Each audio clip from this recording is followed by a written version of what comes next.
Hey, family. Happy New Year. I guess I should say that right off from the top of this broadcast. We are sharing.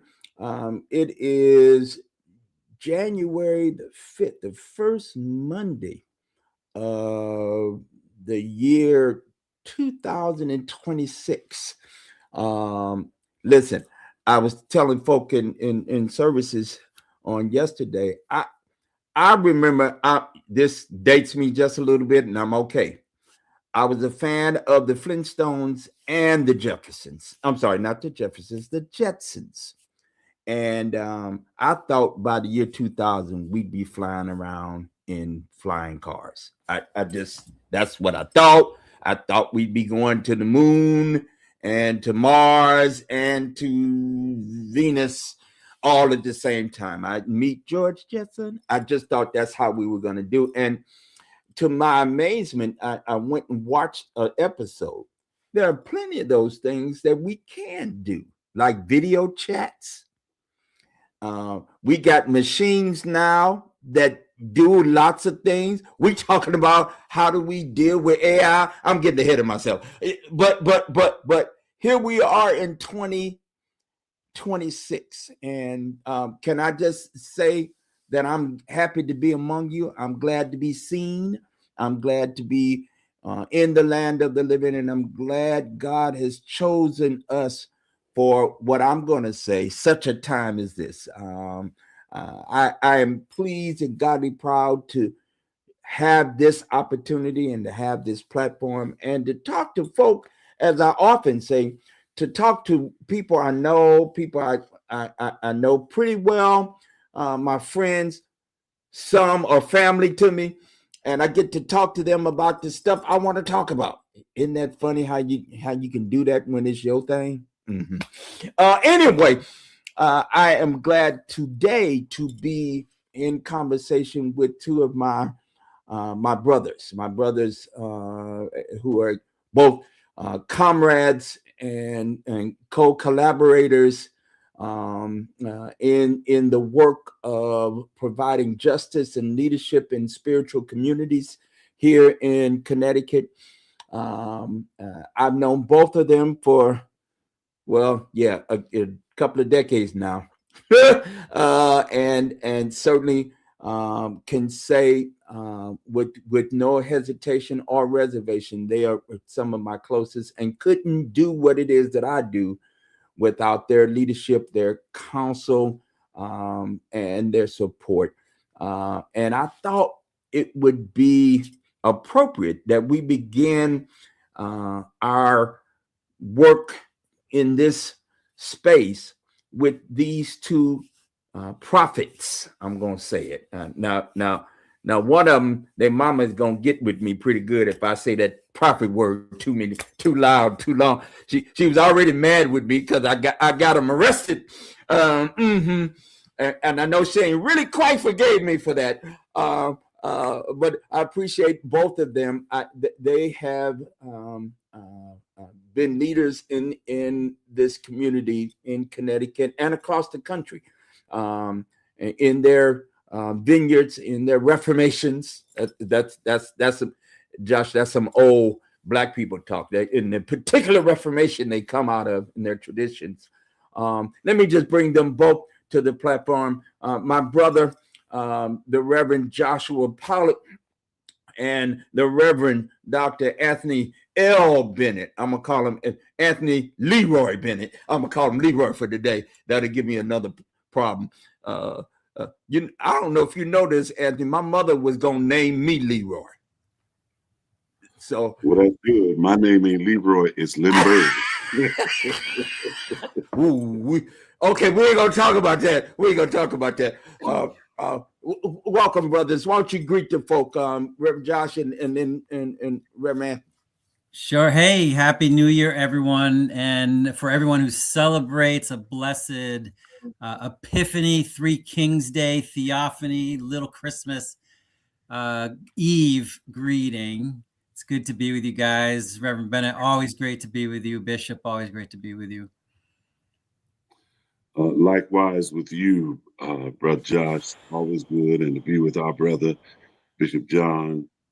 It is a blessing. We bring New Year's greetings and blessings from my wife, my family, my son Ahmad, and granddaughter Nyla, and the Mount Airy community in Bridgeport. Just glad to be here with you, man. Amen. Amen. I appreciate you both saying yes to being willing to be with us tonight. I thought it would be an appropriate way to begin both our conversation tonight by asking a series of questions. I used this in our time with our congregation here in Hartford, and I thought it would be also appropriate with a justice frame. So follow me just a little bit and then set it up, and then let's just ready set. Let's go. The Gospel of John, the first chapter of the Gospel of John, the second half of the first chapter. Of course, in the beginning was the Word was God, the Word was with God. Y'all got that part. But then it goes on from there to talk about the call narratives of the early disciples. And so here's Jesus on the Sea of Galilee.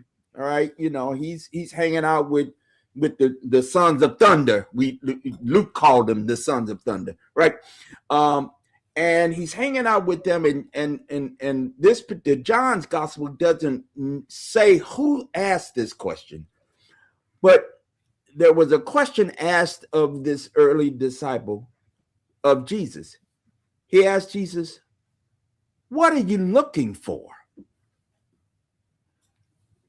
So I'm going to just pause there for a moment. Of course, they engage in dialogue and conversation. And later there is the, one gospel records, follow me and I'll make you to become fishers of men, blah, blah, blah, blah, blah. Right. But this question stuck with me in a particular way. What are you looking for? So I wanted to, in situating, here we are at the beginning of the new year, I wanted to frame this new year question about what are you looking for as you look on the horizons, this year. We're often at the end of the year in reflection mode, right? And, Advent is this kind of, we're in expectation, right? When we make the transition into the new year for African Americans, we're talking about Emancipation Day. We that tradition of watch night services has this expectation of the old into the new. That's what New Year's is, in some traditions, in some sense. But as we, in a faithful way or a spiritual way, what might be what we are seeing on the horizons in a spiritual way, right? What are you expecting? Not just what do you see, but what are you maybe claiming as your own? Now I want to partner that with my guy Howard Thurman, who has a writing called "How Good It Is to Center Down," and that piece is about you're in the flow, the hustle and flow of life, and yet in order to get clarity, you got to center down a minute. And I like the term centering rather than settling, right? He used center, right? And I wanted to hear from both of you as you reflect just a bit on this question of what do you see in the horizon? As I ask this question, what comes to mind? And let's start there. Reverend Josh. So I really appreciate the question or the set of questions, and I've got a couple of responses. But when you mentioned John 1 earlier, I went and spent some time with it, and the thing that I always kind of take away from that second half of the first chapter is that these people who are becoming the disciples, they're pretty clear. They're looking for the Messiah, or they say, "Oh, we found the Messiah," or the Baptists found the Messiah, and they want to know where he's staying, and they want to, then they stay with him. And but I also always have the impression that Jesus is also looking for his disciples. He doesn't necessarily say that explicitly, but I think of this as a story about finding our people. Finding our people, but a very specific set of people. It's the people with whom we are going to do ministry.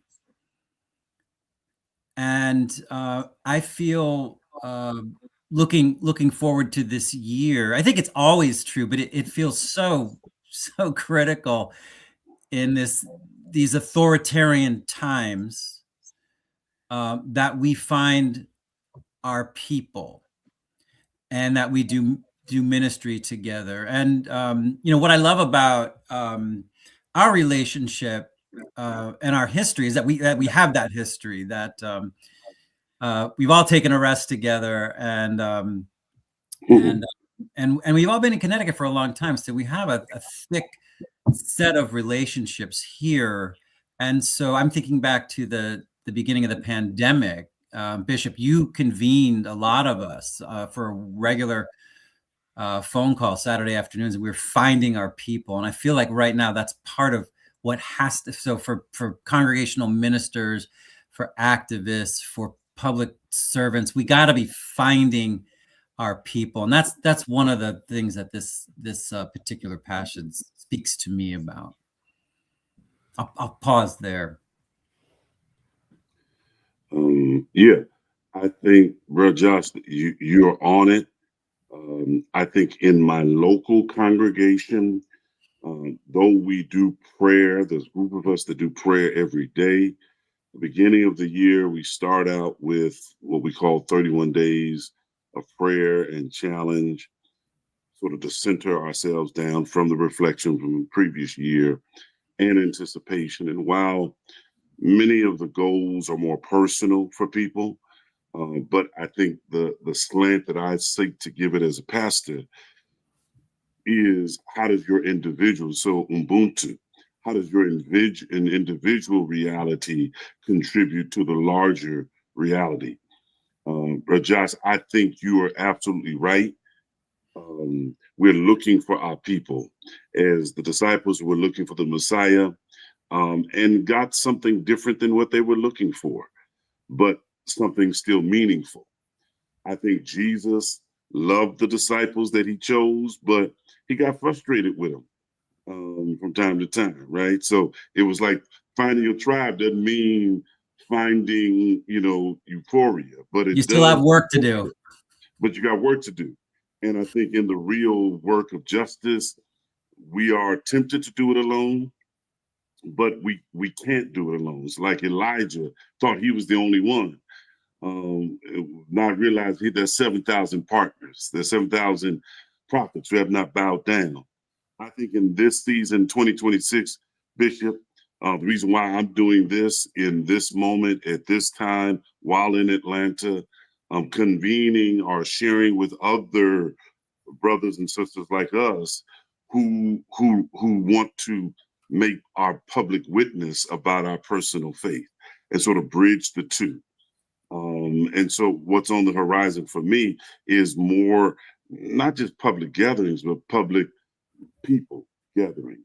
I'm finding my people, that I'm not out here by myself, because in order to face this authoritarianism, this fascism, in order to face this evil, you can't do it alone. And you need the encouragement, the challenge, and the perspective that comes with being in community. And so I'm looking, for the most part, I'm looking to rebuild community, because, pandemic is still the lingering effects of, what the pandemic did to individual families and all this stuff. We're sort of building on churches. are still building, and faith communities and other social institutions. So for me, I'm looking forward this year of a regathering of the troops and the tribes, to encourage. I think there's another passage of scripture that says, wake up those that are sleeping, encourage the feeble-minded. So it's almost like we're doing these multiple things internally while we're still doing the external fight. And I think I'll leave it there. But that's what I'm looking for in 2026. Yeah, there is. Yeah. There is. Thank you both for your introductory comments and remarks. I'm clear about a couple of things. One, stuff has changed in a way that it ain't gonna never be the same, right? I have said on a couple of occasions, I was when the east wing of the White House was under deconstruction. I saw an aerial view of the White House and the footprint of the White House. And I've been to the White House a couple of times, no shade. I just have been invited. And I've been to the East Wing, in fact. And to see it, and I ain't got no great love for the building. Let me be honest, that building don't hold a whole lot. But as I saw the building and the footprint, a whole third of the building was gone. And the Holy Ghost, as my grandmother would have said, the Holy Ghost spoke to me. And Spirit said, this is what has happened to this government. It's gone. It has been deconstructed. All right. You're looking for something that ain't gonna be there no more. How do we get the Department of Education back? Right? The Department of Education's most robust role was as a compliance agency. It's gone, right? And people have been let go.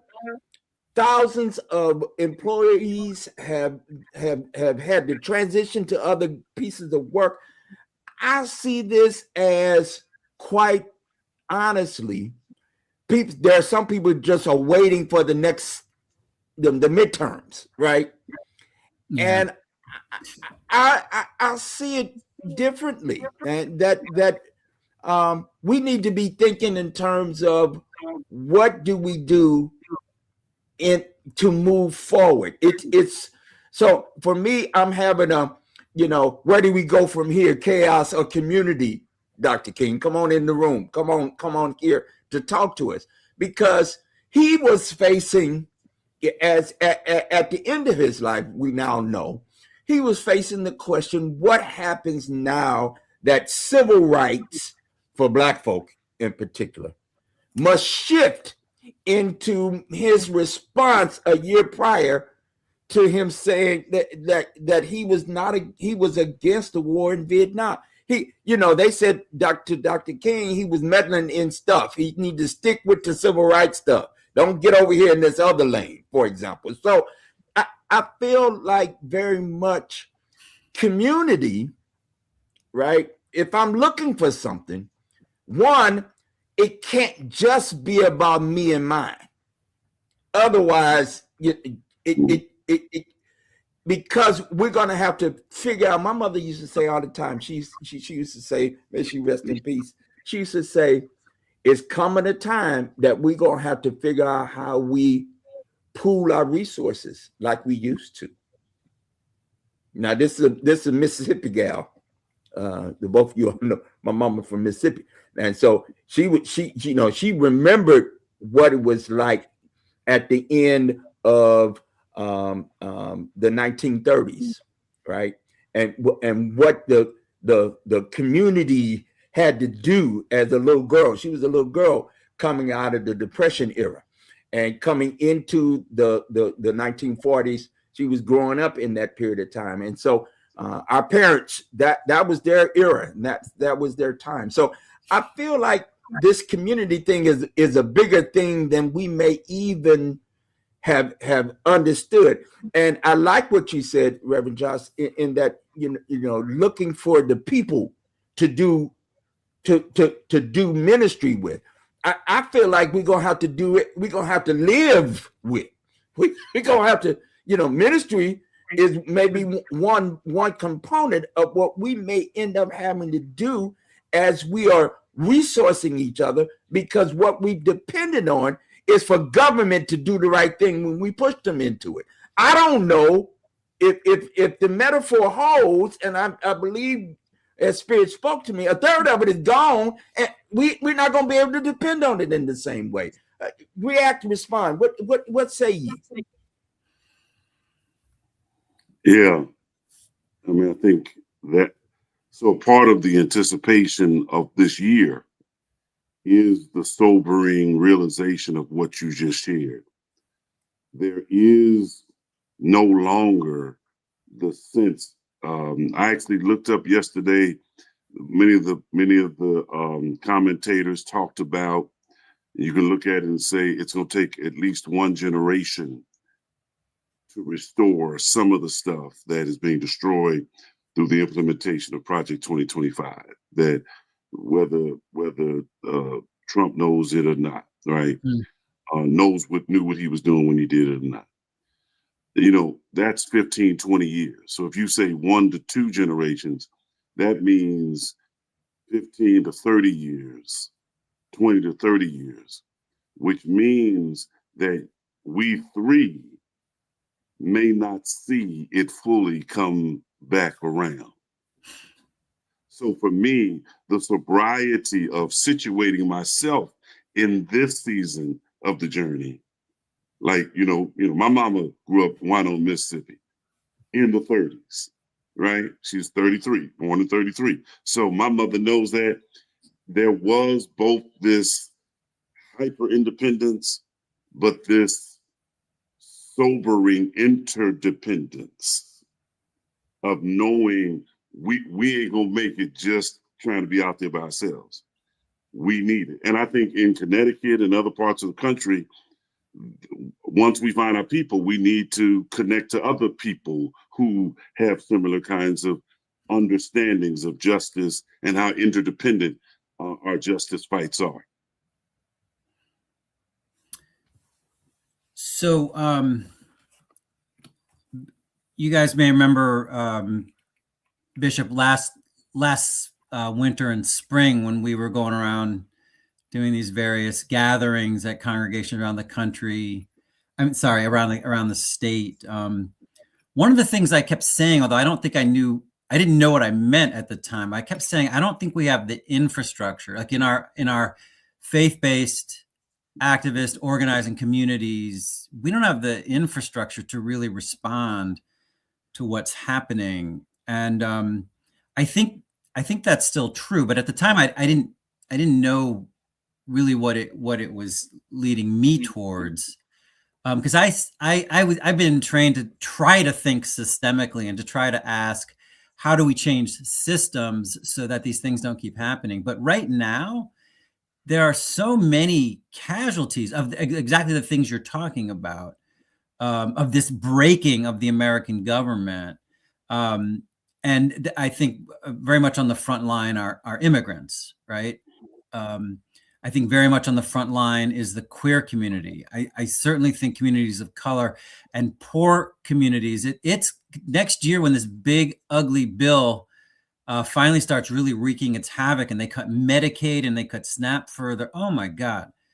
And my point is the need, there's always been need, but at least the phone calls I'm getting about people who need support are already dwarfing what I ever got anytime in my ministry. And the nice thing, or for me, the silver lining is they're not necessarily coming from the people who have the need, but they're coming from partners in the wider community. So groups like Heart for Deportation Defense, right? They're on the front line of trying to meet needs of these families that have had breadwinners detained and in many cases deported, right? Or these are people that don't want to go to work because they don't want to be detained at work.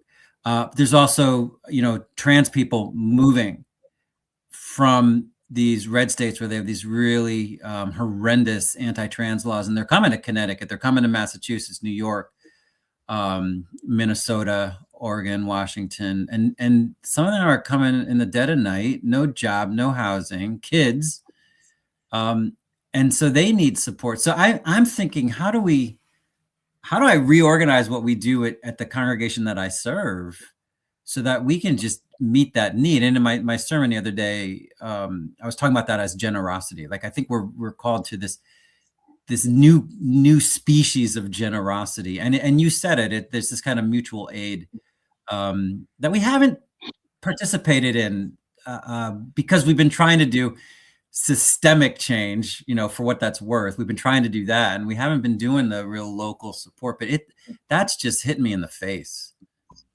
Yeah. And yet, I'm sorry. Go ahead, bro. Go ahead. Go ahead, Doc, because I'll share. Well, one of the things I think we have to remember, it's always good to reference our history, right?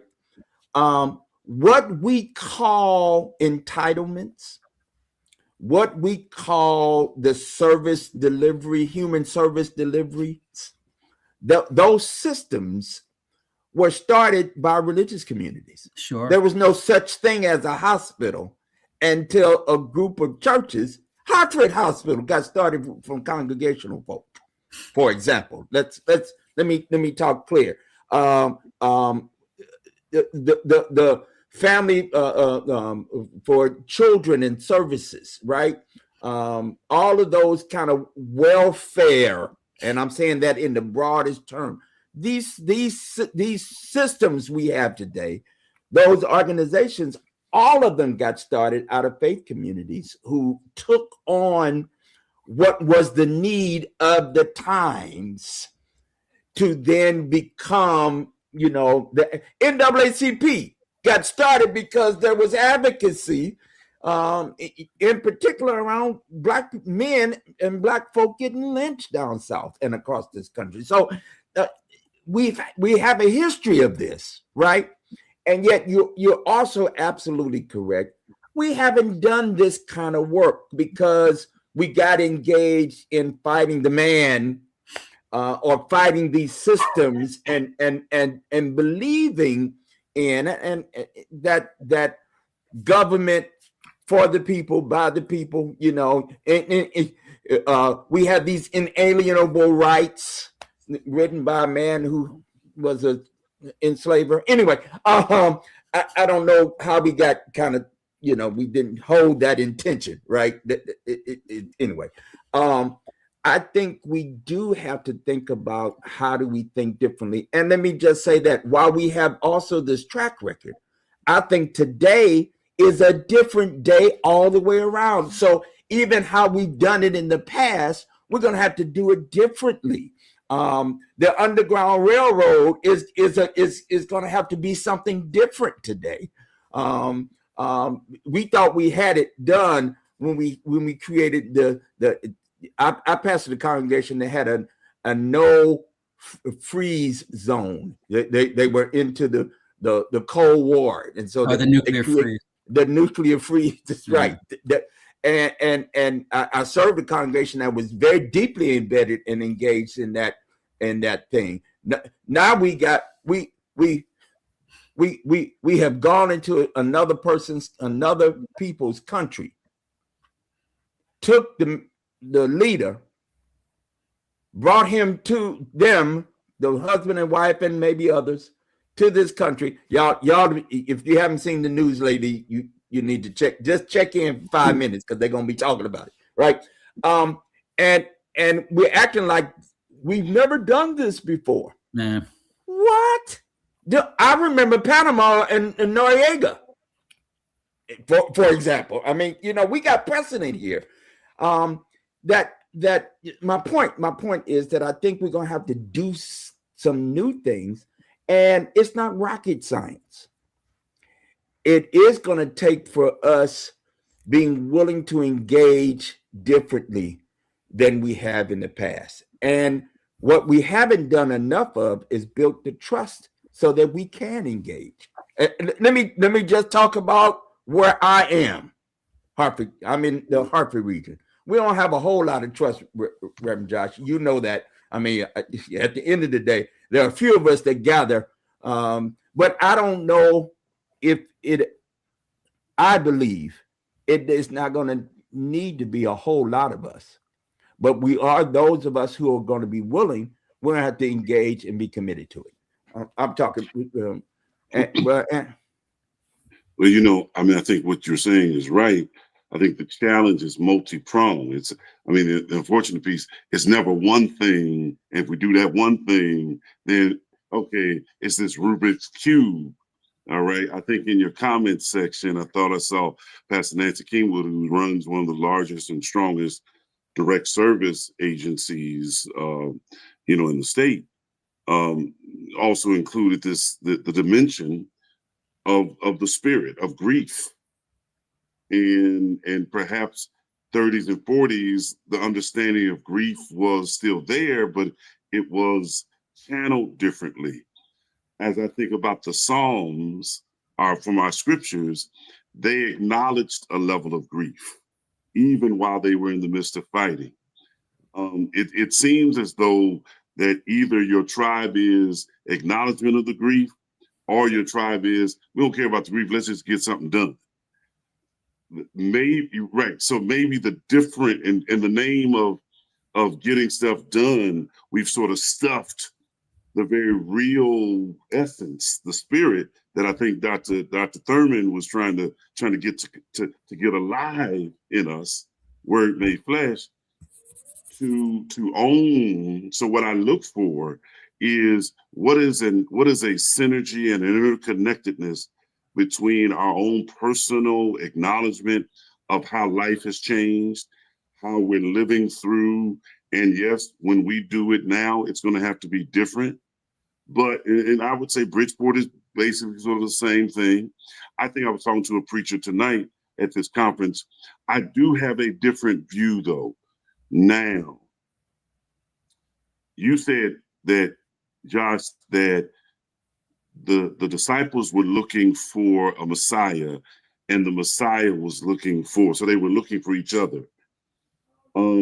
I think also during Ferguson, and, while initially we wanted everybody on the front line, right? But you sort of realize some folk ain't gonna make it on the front line. They need to be in the corporate boardroom. Right. So it's almost like not only knowing your tribe, knowing the function of your tribe in the larger Rubik's equation, and being in touch so that the brothers and sisters on the streets are in touch with the brothers and sisters in the corporate. And I think there is this patching. We don't have to do the same work, but we got to understand the interconnectedness of each of our approaches to this issue. And perhaps the mutual aid societies were the place where perhaps, yes, we didn't give the credit, but before we could go to these other agencies, it was the church trying to do all those things. In today's culture, we need to be in relationship with some of those other agencies. There's an internal struggle within most churches, like you said, trust. It's hard to get 5 to 7 churches together in any given moment beyond a worship service, which is a part of the struggle. But like you said, there's a way in which we've never had everybody come together. So how do we encourage the people who will come together and still continue to move in the direction that we feel we need to move in? Well, I can tell you for sure, I'm not looking for everybody at this point. You know what? I'm not looking for everybody. Yeah. Because everybody gonna get in the way. Mm-hmm. Quite frankly, because what you named is absolutely correct. This is multifaceted, it is multidimensional, and it's ever changing. Just as soon as you think you got this thing happening, they change the goalpost. And of course, some of us know how that works, right? Others they're just coming on board with that. I can tell you, Black folk know how just when you think you got it figured out, they're going to change their goalposts, they're going to change the rules, they're going to set it up differently, and it's going to come a different way at you. And so you got to be nimble and be able to make decisions pretty quickly. And some of our family, and I'm saying this, I'm trying to be as kind as I can. Some of our family, you can't take them too fast. They got to have meetings on it. And meetings on the meetings, and the meetings on the meetings on the and they looking at you side-eyed because you come at it, you Reverend Doctor with, at the big black church in town. I'm not calling no names at nobody, but they looking at you sideways, and anyway, or you're the renegade. Let me talk about me. You're the renegade that ain't never played, to the crowd in that way. I've always been on the outside. And so it's interesting now. I get a lot of prop because I've stayed on the outside, right? I've not tried to be on the inside. And of course now, yeah, we know what you do. Well, okay. Yeah. And that don't help me because we all need to be finding a place to get set. And this ain't going to get fixed tomorrow, right? What we tried to do, for example, here in Connecticut, we tried to make sure in the session last time that we at least could hold, in special session last year, to hold the line that we wouldn't lose, health care for folk who were here. So, the several hundred thousands of people here in the state of Connecticut, the state said, listen, y'all gonna be set. All right. That was yesterday. That's old news today. We can't go. They done changed the game all the way around again, right? And so some of the folk, I just got word from one of our folk who just received some notification that healthcare is getting ready. It's going to be out of order in a minute. They're not going to be able to pay. So there are things today, and I heard you, Brother Anthony, the grief and Sister Kingwood. I know what you're talking about. We're having to do a number of things at the same time. So you gotta, when they come, you gotta hear the story, right? You got to know and understand the story, as well as you may not be able to give all the fix. Yet you got to deliver something, right? And make a call somewhere. And so there's all of the stuff that's happening. And what I'm appreciative of is that some of us have our hands in some spaces. So I may not be able to, it used to be a time I was directly involved in social service work. I'm not at that close any longer. And of course, all the players have changed. But I do know the direction to go. So I can say, let me call somebody and have them point us to the next person. It feels like to me that ministry is going to be multifaceted in this day and reality. Who knew that Jesus was going to have to feed the folk while he was also preaching to them? But that's the story of the feeding of the 5,000, right? And I like the version of it that he took the initial loaves and fishes from the young lad, but what ended up happening, the miracle was that wasn't the only loaves and fishes in the crowd. The miracle of it, right? The multiplication of what was there, or I'll say it this way, Danny Bell Hall said, just like the little lad who gave all he had, how the multitude was fed with the fish and the loaves of bread. What you have may not seem much, but when it's yielded to the touch of the master's loving hand, then you'll understand how your life could never be the same. That it was only shared in community that the miracle happened. I'm gonna stop because I'm about to because I think that's what I think we have to reclaim and capture for our generation. The people who did not have as much resources, material resources, who also had more needs than resources knew it, I guess it was a psychological, spiritual sense of faith to say, I don't have much, but if we're in this community together, we're going to share what we have. Where now we may have a little more resources, but agencies now covet what resources they have, and we hardly share, all right, because so much livelihood is dependent upon individual organizations understanding their resources, that it can make it more difficult. And that's church resources, non-religious nonprofits.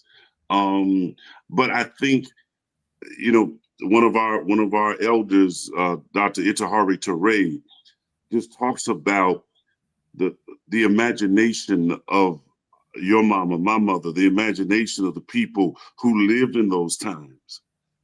Because it wasn't just a head intellectual, well, I have to do this. It was a heart, I know I don't have what I need. I know I don't have the money. I know I don't have the resources, but I've got the faith. And it seems like we do have resources, but we don't have the faith.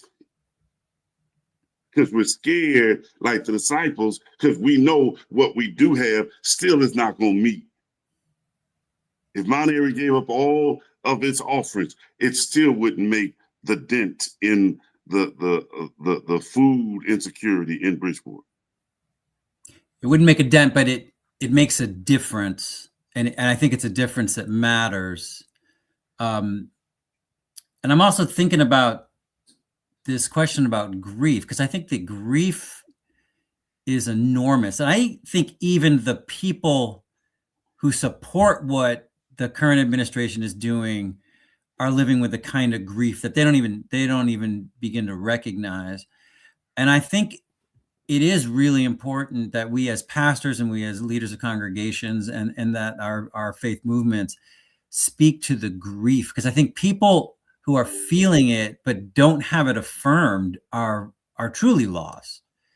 And when it's affirmed and they hear that message that, oh, I'm not alone in this pain, then we have an opportunity. And I don't want to be crass about it, but we actually have an opportunity there to inspire people, to lead people, to organize people. And I suspect, I'm thinking about in the congregation that I serve, there's a lot of people with significant resources who will be moved to share more in this way we're talking about. And it's a way we haven't organized them to share. And I think that's one of the reasons that they don't share more, is because we haven't organized them to share more. And I really want to look into that. But I don't expect people just to open their wallets or, go buy diapers or whatever. I think there's a ministry to them that involves naming the grief, naming their fear, and saying, but there's a way to counteract this. And right now, in these early days of this Project 2025, when there are so many people suffering from it, we just have to do what we can to support people in our communities, and then build from there. That's not the answer, because Bennett, you're right. It's not going to make the dent that we need it to make. But again, it makes a difference. Well, I think a part of what the trick of the enemy, however we define it, is to divide us, is to scatter us, is to make us believe, to deceive us and distract us, to believe that our efforts won't make that difference. Mm-hmm. And that's where I also saw in the comments, I saw my wife, Donna, mention discovering the interconnectedness. And part of maybe finding your tribe, it's how do we organize? And it's basically the organizing. And not to solve everything and not to include everybody, but what strategic discernment can we make in our different communities about who our people are, so that we can make a difference in whatever way that is. I often share the tension. You all probably don't see it as much because you all I think you all do it in Hartford.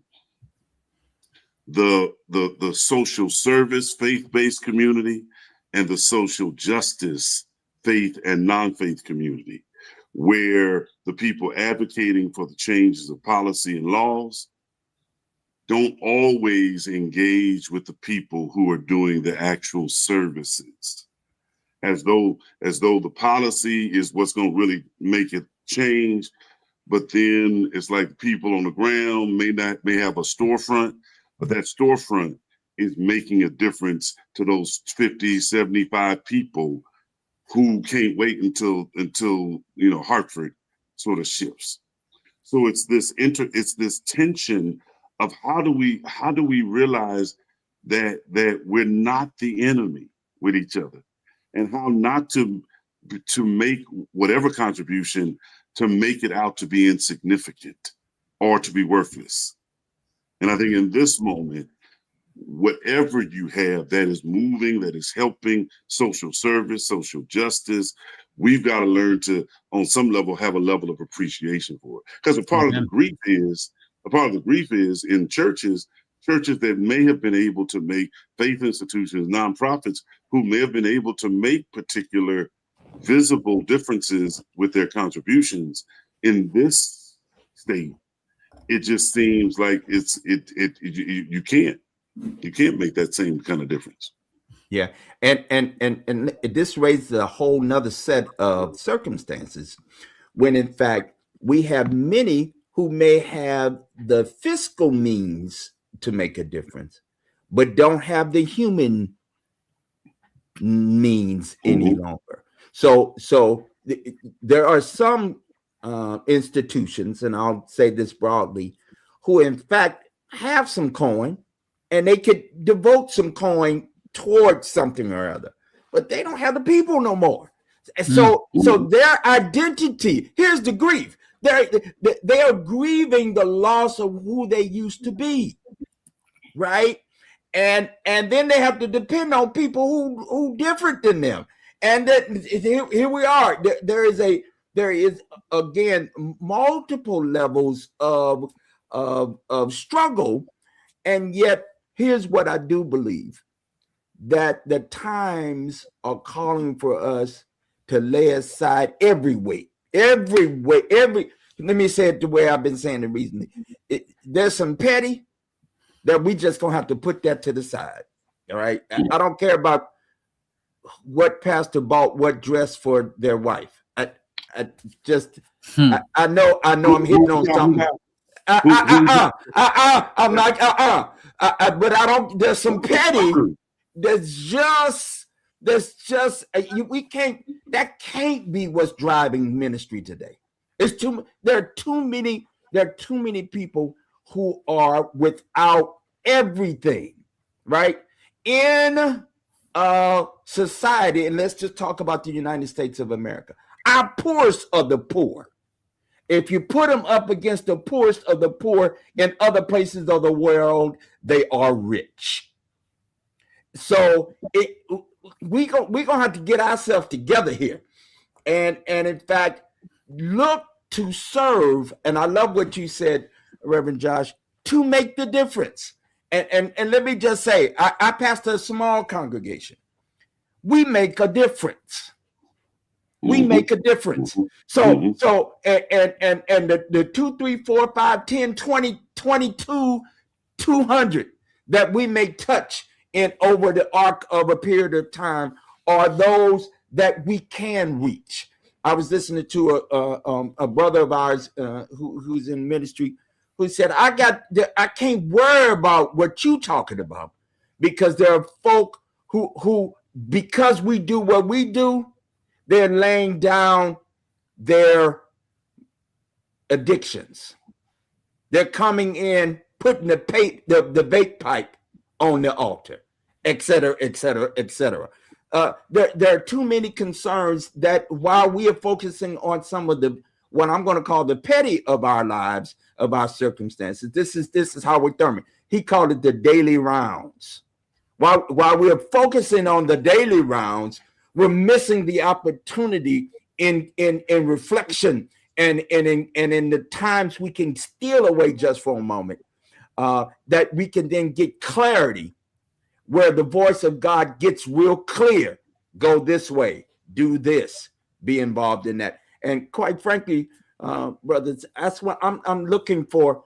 If I'm looking for something, I'm looking for how to move now, God. Because quite frankly, I don't know how to. Pamela and I, we talk about, we can't call this at all. You know, it's certain movements you can see ahead, and you say, okay, this is how this gonna flow. You can't call this right here. You can't, just when you think you got it, you can't figure it out. The one thing that seems to be screaming at me is the hyper localness of the work right now. I mean, for years we've talked about statewide initiatives, right? But the need that has been created by this administration is so local. And I'm thinking, correct me if I'm wrong, but Jesus in many ways was a local pastor, right? He really was. He wasn't responding to needs across the nation. He was responding to needs right in front of him for healing, for food security, for whatever it was.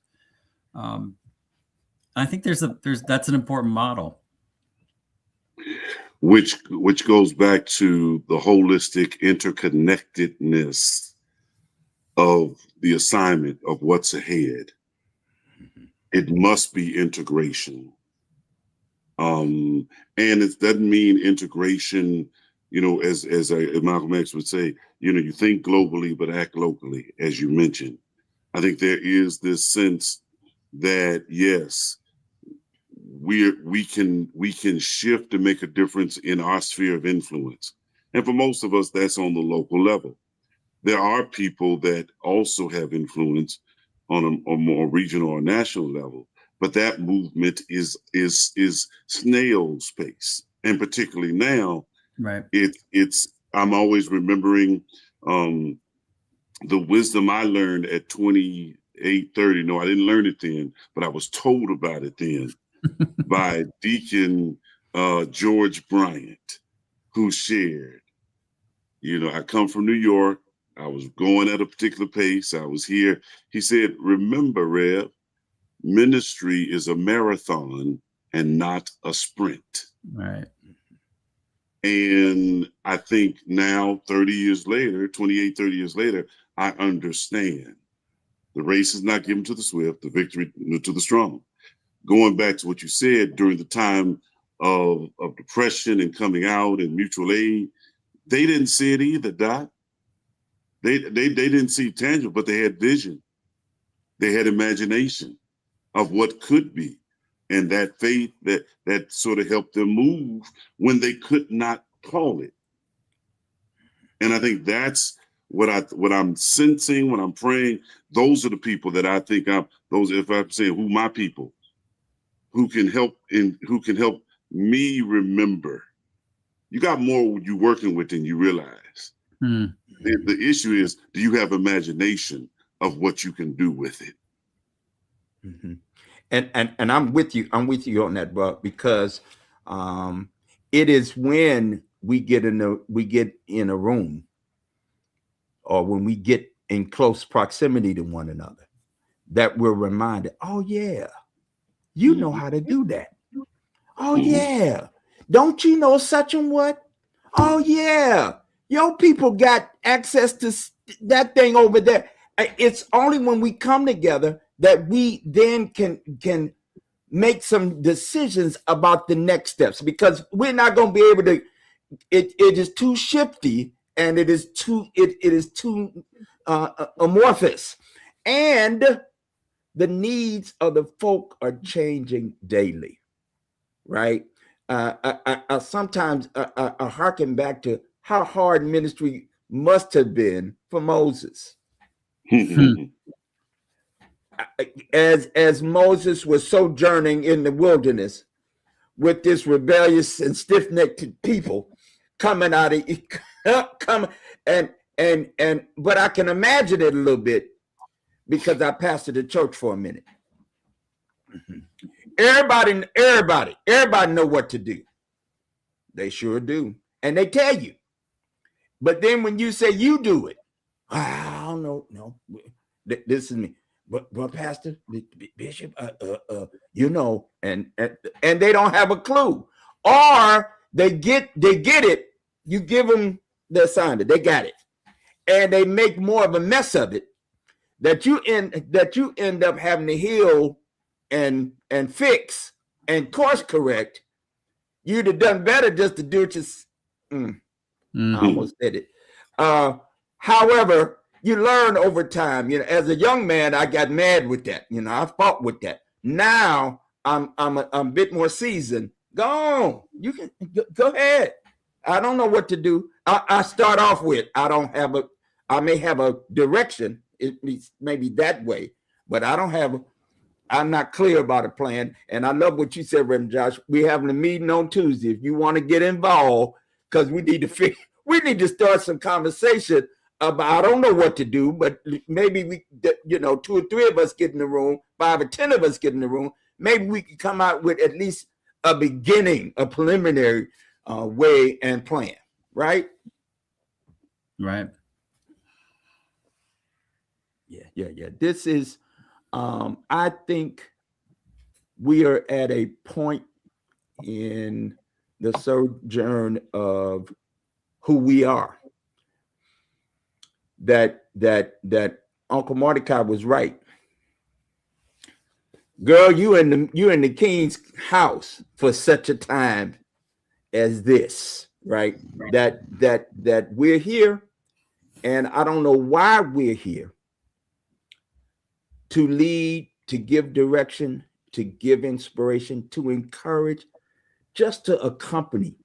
That's right, Reverend Nancy, just to show up, right? Just to be in space and place.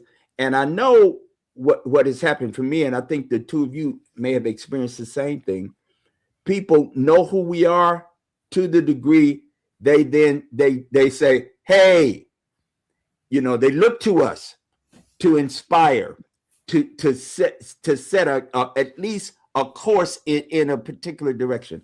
And I think this question of what are you looking for is what I believe I'm at least led to ask people directly, because I believe, here's my faith. My faith says you'll have what you want. Right. Yeah. Say it. You'll get what you seek for. I hear Jesus now saying, asking it shall be given, seeking ye shall find, knock and the door will be open to you. That's for me simple faith, and the next steps forward are going to be, here's Jesus. I love where we started with this. Jesus, the disciples were looking for a Messiah, and Jesus was looking for some folk. He was looking for some disciples. And I think we're engaged in that basic understanding of what may be our time now to really encourage people. We're at time. Any last comments, any last reflections, brothers? I would just say I think the question is really important. What are you looking for? Thurman says in that piece on centering down, what are we doing with our lives? And I'm also thinking about Elijah in the cave on Mount Horeb, hearing the still small voice. What are you doing here? These are such important questions all the time, but just searingly important right now. And so I appreciate the opportunity to wrestle with this. And I agree that a part of this wrestle is, I guess it's complex, but the clarity is setting your intention, discovering and setting your intention and pursuing that. Thank you, brothers, for this. Yes, this is good stuff. Thurman says lastly in that text, he says, there is a moment at which when you center down, the and you get rid of the noise and the traffic and the endless strivings, and then the deep hunger and thirst begins to set in, to rest full, and then you get the answers to the questions. They come. Then it does come. Then you know, you get the clarity that you're seeking. You're in pursuit of a thing. And then it's at that point, then the spirit refreshes. Did I hear you say you settle down? You get the answer in the quietness? You get the answer in the stillness. A deeper note. A deeper note. Deeper note. That's what he said. Yeah. A deeper note. I love that. Right. And then the clarity comes and you can move. And then as you move, the spirit is refreshed. And you move back into the traffic of the daily rounds. Thurman, boy, that boy can show enough talk on it. And then he says, with the peace of the eternal in your step. Your step, yes. Woo! How good it is to center down. If you've never read that piece, I want to encourage folks to find that on the internet. It's out there. Howard Thurman. He has certainly been a teacher of mine most of my ministry, and I take great solace in having him in my ear many times. Listen, I appreciate you both. You are loved to me. Your families, your beloveds, and your children are my niece and nephews, and as my children and grand are yours, and we're in this work together. Yep. I can't imagine doing what it is that we do without the two of you and the communities, the faithful communities that you serve. They are my communities as well. Thank you for lending your ear, your voice, your thinking, your spirits to this bit of time. We're helping to set a direction for our folk. I believe not only here in Connecticut, but across the region and in fact across the country and the world. And so may God bless us in our endeavors to lead, guide, support, and correct as God gives us in these times. Blessings to you all. We'll be back at it same time, same bat channel, same bat time. We're going to be doing what it is that we do. Thank you all for listening and gracing us and supporting us. Now, y'all got to do me a favor. Y'all got to click, like, subscribe, and all the stuff I'm supposed to say all that on the on these internets and interwebs. But I appreciate you very much, and share and what it is that we're actually seeking to do is to forward justice in the world, and to do that from a place of love. And so you all are inspirational leaders and inspire me to do just that. God bless everybody. We'll see you. All right. Be well. Peace. Thank you. Peace.